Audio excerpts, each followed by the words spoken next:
Hello everyone and welcome to a quick PowerPoint tutorial. In today's video I want to show you how to make a picture transparent in PowerPoint. This is actually quite simple. First I open PowerPoint and here I have already a presentation with pictures. I would now like to make this picture of me transparent. To do this I have to click on the picture and now I get a contextual tab called Picture Format. I click on this and find the transparency option in the Adjust group. When I click on transparency, I already get some predefined levels of transparency. If I move the mouse over it, the transparency is applied directly to my picture and I get a preview. If I click on one of these levels, the transparency is already applied to my image.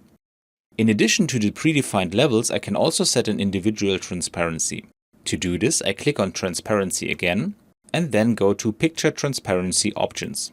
Here, in addition to the presets, I can also enter a completely custom value for transparency, such as this.